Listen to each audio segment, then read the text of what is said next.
Welcome back to The Junkyard, a series dedicated to rebuilding your favorite fictional mecha in mobile engagement chassis steel hearts.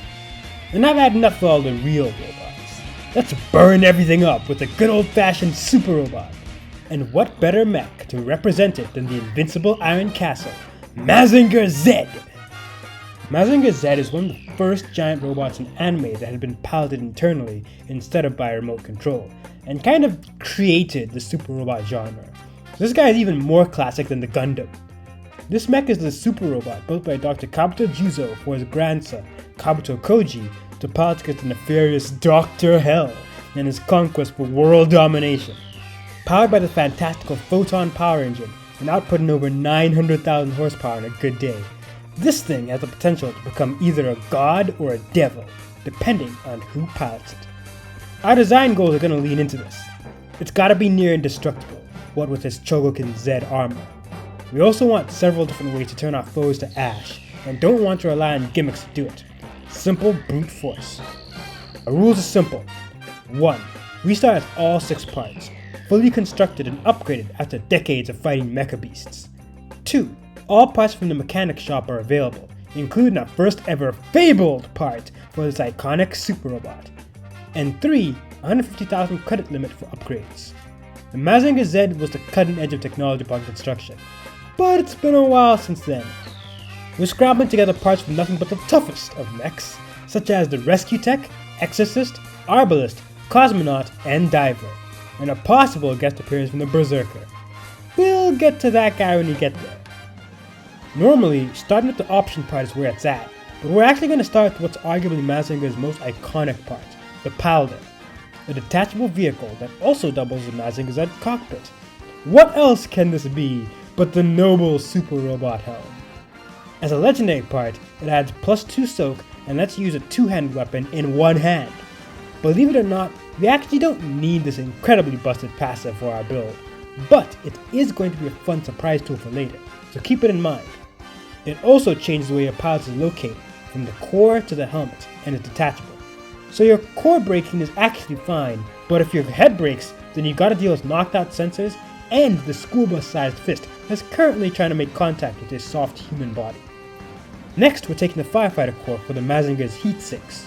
This gives us +1 durability, +1 achievement, and +2 soak, along with the backburner stratagem to roast your enemies with photon beams and the burst fire attack. Lastly, you can't have the Mazinger Z without a good old rocket punch, until the Cosmonaut saves the day once again. We're picking a rocket arm, adding even more armor, the ability to push people around, and the rocket punch stratagem. If you can't tell, this thing is already shaping up to be a monster. It's got the maximum soak possible at 4, and a bunch of extra armor just from our 3 main parts. But we're not even close to done. Since we've done one arm, we might as well do the other. The standard answer would be to pick another rocket arm. You genuinely can't go wrong with the extra armor. However, our rocket punch is missing something. Namely, the giant freaking guillotines hidden inside them. So, for our iron cutter, we're taking the harpoon gun. It functions almost identically to your other arm, but instead of dealing blaze damage, it deals mass damage. And while your rocket punch can pull enemies to defend allies, your iron cutter instead pulls them towards you to let you inflict even more violence against them. If you don't like either of those though, the Jouster's Tower Shield is a super good pick. It bumps up our durability, max shields, and soak. Our soak actually can't get any higher than 4, but we can upgrade it later so that its max is 5 instead. Not perfectly efficient, but still very good. This is less a physical shield like the Gundam, and more just the fact that you're in the freaking Mazinger Z. Nobody can harm you in any meaningful way. Our option part is our Rust Hurricane, creating a storm of wind and acid to corrode anything caught in it. For that, we're taking the Arbalist Shoulder Mortar. It can do acid or mass damage at a range for its basic attack, and has a bunch of corrosive and pyroclastic nonsense with its Tank Buster stratagem. We have a lot of options for maneuver, but I'm going to an oddball pick from the Exorcist with the Chilling Chains. This adds even more armor to our Iron Castle, and gives us a bunch of chains for our stratagems. The Mazinger's chains aren't as frequently used, but I think they're really cool, so they stay until someone inevitably snaps them one day. This thing's parts are all great, but we need to actually juice it up with photonic power, So let's go for our upgrades. As usual, we focus on getting one stat near max, and that's going to be durability. You need to be strong enough to survive gods and demons if you want to become one yourself. Our torque isn't far behind, with 2 upgrades to activate grunt frame and heavy duty, giving us plus 9 armor. Lastly, the rest of our credits go to reinforcing our armor by 3 points. If you picked up the tower shield instead of another rocket arm or harpoon, then instead put those credits into finesse. Despite being a big hulking monster, most of the Mazinger Z's weapons are ranged, some with ranges up to kilometers away, so there's gotta be some dexterity. The important thing is, this activates the Steel Weave, increasing your soak maximum by 1. We're going to ignore this for now though. So, what evils are the machinations of Dr. Carpenter wrought? Well, let's take a look at our stratagems to find out. We've got the back burners for our breast fire, or maybe photon beams if you prefer the flavor. It hits 2 people in range 6 and applies a burning, simple stuff. If you've decided that's not destructive enough, you can instead unleash your full power and explode! Everything in a 5x5 area around you gets cooked by the heatsink, doing extra damage for each double on the dice. We've got chains. The chain grab does cryo damage to a single target in range 6 and pulls them 1 for every 2 dice. It also applies freeze. You can also ignore the chain and use Mazinger's freezing beam via bind, which has a longer range and no element of its own, but still does damage and applies freeze anyway. 2 lesser used weapons paired together here. We've also got our Rust Hurricane in the form of the Tank Buster. Disintegrate 1 foe within ranges 5 to 8 with acid damage and apply corroding. We could juice this up to a fiery Rust Tornado, hitting a 3x3 area instead, applying stuck, and for every 10 dice you roll, add an extra 5 damage. Our durability isn't high enough to make this extra dice consistent though, so you're going to need to overheat a lot for its full effect. Our rocket arms obviously come with the rocket punch, hitting 1 enemy in range 6 and adding a point of damage for each double. This is a very straightforward big damage punch. As an intervention, we can use Not On My Watch to grab an enemy who is about to damage one of your buddies and pull them towards you instead, taking the blow for them. If you have the superior 2 rocket arm setup, then you can basically spam this, but if you're rocking the iron cutters, then you've also got the hooked stratagem. This is simple. It does damage and applies stuck to them as you tear their ligaments to ribbons. You can also use Rod, Reel, and Fist as an intervention. This works almost identically to Not On My Watch, but it doesn't redirect attacks. It does put the target in a little timeout corner by applying stuck to them though, so that's pretty neat. So, what do we have? A respectable 7 durability that still has 1 more upgrade slot to get up to 8. Not bad. Our shield max isn't great, stuck down at 8, but we don't really rely on shields that much. Instead, we've got our whopping 4 soak to absorb damage on every attack, unless it's armor piercing or something and deals direct damage. Even that doesn't matter because our armor puts even the Gundam to shame at 27, 30 if we rock double rocket arms as God intended. Our speed is 5, but that's fine, we don't need to run away from things. So far this is acceptable, it's pretty solid. We're about as tanky as the Gundam, which sounds really strange until you remember that they're actually pretty similar in size, and the Gundam is relying on giant shield to keep it standing, while the Mazinger is literally just built different.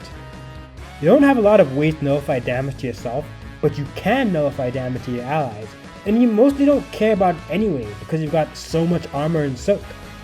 The stratagems also hit really hard, softening enemies up with the corrosive Rust Hurricane before punching them into the next time zone. The cost of all this is being unbearably slow, made worse by being weirdly bad at fighting up close, preferring to stay at mid-range where Rust Hurricane can hit. We're also not utilizing a super robot helm at all, which sucks when you can pick up a helmet that ups our mid-range durability. Really, it's not living up to its full potential. Its soak can be better, it doesn't hit us enough force, it doesn't have enough juice to use the Rust Tornado at full power, and it doesn't have any wow factor. This thing is strong, but for sure going to end up as scrap metal eventually. And when that happens, well, maybe becoming a god or demon isn't enough. Maybe we need to exceed a god or conquer a demon. Maybe we need the Mazinkaiser.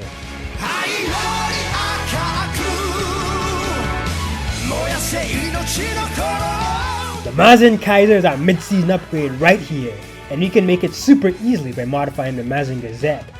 First up, we're replacing the harpoon gun. We need to keep our rocket arm both for legacy purposes and for its armor, but the harpoon gun is getting swapped out for our Kaiser blade. This is the Berserker's blaze axe, and it boosts our torque and armor, along with just being a ridiculous weapon. Its basic attack already has a range of 3 despite being melee. Normally you need both hands free to even carry this thing, but thanks to our super robot helm, that's not a problem at all. If you're not a fan of the version of Mazinkaiser that uses the Kaiser blade, the Trencher's hyper cannon is terrifying, giving +2 armor, a multi-target basic attack, and 3 stratagems.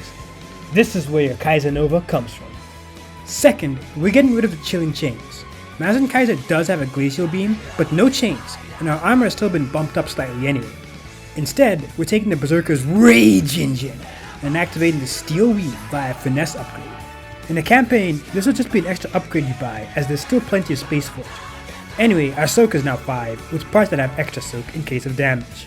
We've also finally got access to MAZIN power, as overeating adds +1 dice on all mech rolls this phase, to a max of +2. This makes every attack stronger. Our rocket punch is a turbo smasher punch. Our breast fire is a fire blaster, and it's way easier to activate the mortar storm, because you're probably overeating a lot for those extra dice from the rage engine. Our stratagems are even scarier. There's a lot, so I'll summarize it, but the rage charge and reckless venting burns everything around you, setting up detonations for the rest of your kit. The Kaiser blade gives us a bunch of stratagems that build synergy, do metric fuck tons of damage to everything around you, and most importantly, gives us its last stratagem, we have technology. This lets you use the brute force stratagem, which hurts, again, at no action cost when your mech's integrity is at 0. So even if you're fighting some demon that deals loads of direct damage, it just makes you stronger. If you pick up the hyper cannon instead, along with the stat bump, you can shut down all enemy movement and fire everything in all directions via suppressing fire and overwatch. Or you can just decide somebody's gotta go, either blowing up a whole area via the Devastator whilst reloading, or picking one guy in particular to go down, sacrificing your own integrity to destroy them with Onslaught. This is your Kaiser Nova, flattening your foes with a righteous Mazin, and my personal pick of choice here. So now what have we got? The Mazinkaiser is an absolute beast. It's got more armor and more soak, so you can take even more hits than the Gundam build. Now that we're making use of the photonic power of the super robot helm, this thing hits stupidly hard. Like, completely obliterate the battlefield hard. Watch out for civvies. So there you have it. The Mazinger Z and its upgrade, the Mazinkaiser. Use this great and terrible power wisely. Let your heart burn brightly, and go beyond either a god or a demon.